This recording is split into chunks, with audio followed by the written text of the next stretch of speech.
अलैकुम। लाखों करोड़ों दुरूदो सलाम मोहम्मद मुस्तफ़ा सल्लल्लाहु अलैहि वसल्लम और आले मोहम्मद पर। मैं हूं उमर दराज गोंदल और आप मेरा यूट्यूब चैनल देख रहे हैं। नाजरीन, हमने लेटेस्ट डेवलपमेंट आपसे शेयर की थी कि कहा यह जा रहा है कि पाकिस्तान के कौंसल खाने के ऊपर कोई हमला हुआ है और पाकिस्तान का कोई अहलकार कत्ल कर दिया गया है, और इस सिलसिले में पाकिस्तान तरदीद कर रहा है, लेकिन ख़बरें ज़रूर गर्दिश कर रही हैं। और फिर कल तालिबान के ऊपर यूएन जो का ऑफिस है, उस हमले के हवाले से भी इल्ज़ामात लगे, जिसका उन्होंने इस बारे में अभी तक कोई जवाब नहीं दिया। इस सारी सूरत हाल को लेके जो तालिबान हैं, आप यूं कहिए कि उन्होंने अफ़गान फ़ौज के ऊपर कहर ढा दिया है। जिसको कहना होता है ना कि आप दुश्मन के ऊपर टूट पड़ते हैं। तालिबान कल अफ़गान फ़ौज के ऊपर टूट पड़े हैं, जिसके बाद अफ़गानिस्तान की फ़ौज जो है वो हथियार छोड़कर भागने के ऊपर मजबूर हो गई है। तालिबान की स्ट्रेटजी में कल से लेकर आज तक एक वाज़े तब्दीली देखी गई है, और कहा जा रहा है कि पिछले चंद महीनों के दौरान ये अफ़गानिस्तान की फ़ौज के लिए बदतरीन दिन था, क्योंकि इस लम्हे तक जो उन्होंने इलाके फ़तह किए थे वो दही इलाके थे या दूर दराज इलाके थे, शहरों की तरफ वो नहीं जा रहे थे। लेकिन तालिबान ने गुज़श्ता 24 घंटों के अंदर ऐसी कार्रवाइयाँ की हैं जिसका ऐलान ये है, या जिसका हमें इंडिकेटर ये मिल रहा है कि उन्होंने अब बाकायदा तौर पे बाकी इलाकों के ऊपर भी फतह करने के हवाले से प्लान वज़ा कर लिया है और वो शहरों को फतह करने की तरफ जा रहे हैं। नाज़रीन, मैं आपको बताना चाहता हूँ कि गुज़श्ता 24 घंटों के अंदर 4 सूबाई दारुल हुकूमतों के ऊपर उन्होंने हमला किया है। इन शहरों के अंदर उनके जंगजू दाखिल हुए हैं और अफ़गानिस्तान की फ़ौज के ऊपर उन्होंने शदीद हमले करके भारी जानी और माली नुकसान पहुंचाया। और इसी किस्म का जो दावा है वो अफ़गानिस्तान की वज़ारत दिफ़ा और वज़ारत दाखिला भी कर रही हैं कि उन्होंने भी तालिबान को बहुत नुकसान पहुंचाया। और कहीं कहीं पे वो कह रहे हैं कि हमने इस सिलसिले में क्या किया है कि हमने तालिबान की जो फोर्सेज हैं या तालिबान के जो लोग हैं उनको पसपा किया। मैं ये खबरें भी आपको बताऊंगा, लेकिन उससे बड़ी खबर एक और आई है। खबर यह है कि पिछले हफ्ते जितनी डेवलपमेंट्स हुई इस हालिया हफ्ते के दौरान, वो हमें उलट पुलट होती दिखाई दे रही हैं। अमेरिका ने कोशिश की कि वो पाकिस्तान और चीन के मुकाबले में भारत को खड़ा करे और अपनी तरफ से मसले का हल निकालने की कोशिश करे, जो कि हमें मुमकिन दिखाई नहीं दे रहा था, और ऐसा ही हुआ है। और रूस के नुमाइंदे ने अब बता दिया है दुनिया जहान को, ज़मीर काबलोफ ने, कि अमेरिका ने बाज़ाब्ता तौर पे पाकिस्तान, चीन और रूस से अफ़गानिस्तान के मसले के ऊपर न सिर्फ मदद मांगी है बल्कि मुलाकात का वक्त भी मांगा है, ताकि इस मसले के ऊपर मज़ीद बैठ के बातचीत कर सकें। और इस मुलाकात का मतलब ये है कि अब भारत के लिए कोई अच्छी खबर इसके अंदर नहीं है। जो वो कह रहे थे कि वो मसले का हल निकालेंगे, वो स्टेक होल्डर हैं, ऐसा हमें होता दिखाई नहीं दे रहा। कि अमेरिका यूं लगता है जैसे मायूस हो गया है, जो किरदार वो इंडिया को देना चाहता था वो नहीं दे रहा, या वो किरदार निभाने के काबिल नहीं है, जिसके बाद वो रियल जो स्टेक होल्डर्स हैं उनकी तरफ आ गया है। अब आप आ जाएं उस बात की तरफ। मैंने आपको कहा था, मैं एक बात आपको बार बार याद दिलाऊंगा क्योंकि ये बात हकीकत है। वो मैंने आपको कहा था कि पाकिस्तान, चीन, रूस और ईरान का इत्तेहाद है। अब अमेरिका ज़ाहिरी बात है ईरान के साथ बराह रास्त मुज़ाकरात तो नहीं कर सकता, जो अपने जौहरी प्रोग्राम के हवाले से। इन तीनों के साथ मुलाकात का मतलब ये है कि हमारी वो बात दुरुस्त साबित हुई है, और अब उनको मजबूरन इनके सामने आके मदद मांगनी पड़ी है और कहा है कि इस मसले का हल आप ही निकाल सकते हैं, इसके अलावा इस मसले का हल किसी के पास नहीं है।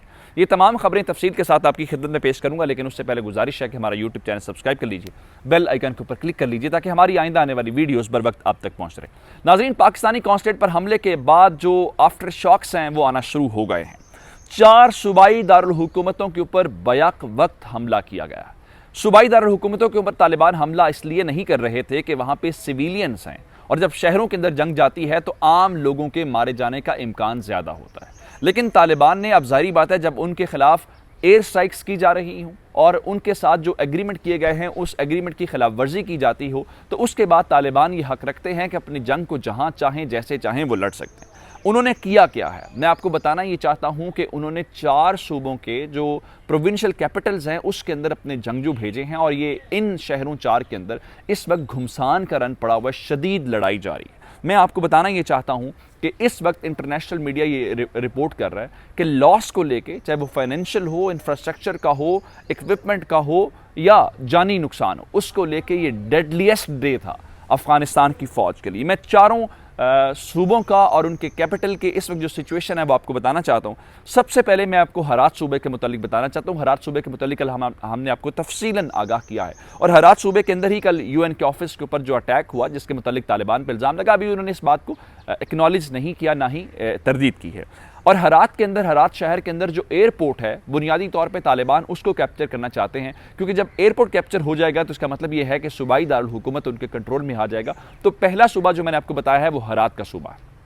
अब मैं आपको दूसरे सूबे के अंदर लेके जाना चाहता हूं। कल हिलमत के मुतालिक भी मैंने आपको बताया था कि जो लश्करगाह है उनका कैपिटल, जो उनका प्रोविंशियल कैपिटल है, उसके कंट्रोल के हवाले से अब हिलमत का जो सूबाई दारुल हुकूमत है वो लश्करगाह है, और लश्करगाह को कंट्रोल के लेके यहाँ पे कल से तालिबान जो हैं वो लड़ रहे हैं। और गुज़श्ता 24 घंटे के अंदर यहाँ पे भी लश्करगाह का जो एयरपोर्ट है उसके हवाले से भी कंट्रोल हासिल करने की दोनों फोर्सेस कोशिश कर रही हैं, और यहाँ पे भी सिचुएशन बहुत ख़राब है। अब अगले सूबे की तरफ लेके चलता हूँ, तो तखर सूबे के मुतालिक कल अपडेट किया, इस वक्त भी सिचुएशन वहाँ पे यही है, और तेलुकान जो है इसका कैपिटल है, प्रोविंशियल कैपिटल है, और वहाँ पे भी इस वक्त तालिबान की और अफगान फौज की शदीद लड़ाई जारी है। इसके अलावा जो चौथा प्रोविंस है वो कंधार है, और कंधार सूबे के जो मजमूई तौर पे इलाके हैं वो तालिबान के कंट्रोल में हैं, लेकिन उस शहर के जो मेन सिटी है उसका कंट्रोल हासिल करने के लिए इस वक्त जो तालिबान और अफगान फौज है उनके अंदर शदीद लड़ाई जारी है। और तालिबान ये दावा कर रहे हैं कि उन्होंने अफगान फौज को भगा दिया है, और अफगान फौज अपने हथियार और असलहा छोड़ के, बारूदी मवाद छोड़ के भाग गई है।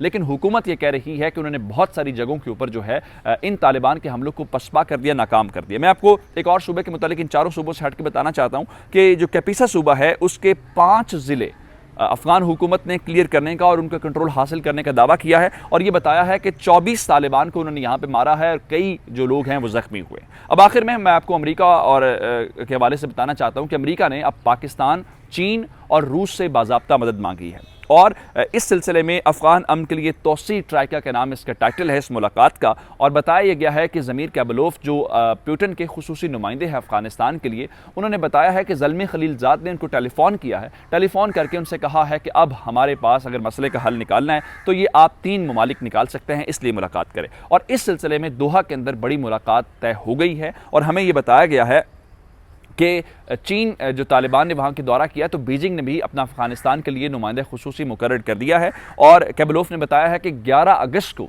दोहा के अंदर ये मुलाकात होने जा रही है। और इस मुलाकात के अंदर अब आपको अंदाज़ा होगा कि जो एंटनी ब्लिंकन है उन्होंने नई दिल्ली पहुंचकर भारतीयों को यही एहसास दिलाया था कि आपका अफगानिस्तान के अंदर कोई रोल नहीं है, आपने जो इन्वेस्टमेंट की है वो सिर्फ और सिर्फ पाकिस्तान के खिलाफ साजिशों के लिए तो ज़रूर की है, लेकिन आपको इंटरटेन नहीं किया जा सकता। और इस मुलाकात का एजेंडा, इस मुलाकात के ममालिक भी इस बात का सबूत है कि अफगानिस्तान के मसले के लिए पाकिस्तान, चीन और रूस के अलावा किसके पास इसका हल नहीं है, और यही रियल स्टेक होल्डर्स हैं, यही वो इररेलेवेंस है जिसकी बुनियाद के ऊपर नई दिल्ली को परेशानी होती है, अपने आप को आइसोलेटेड फील करते हैं और एम्बैरस फील करते हैं, कितना पैसा लगाने के बाद भी हमें कोई मुंह नहीं लगा रहा। तो अब पाकिस्तान, चीन और रूस अमेरिका की मदद करेंगे और मसले का हल निकालेंगे, और यही अमेरिका ने कहा है। मुझे उमर दराज गोदर को फेसबुक, ट्विटर, इंस्टाग्राम के ऊपर फॉलो कर सकते हैं, मेरे यूट्यूब चैनल सब्सक्राइब कीजिएगा। आपकी समात को बहुत शुक्रिया।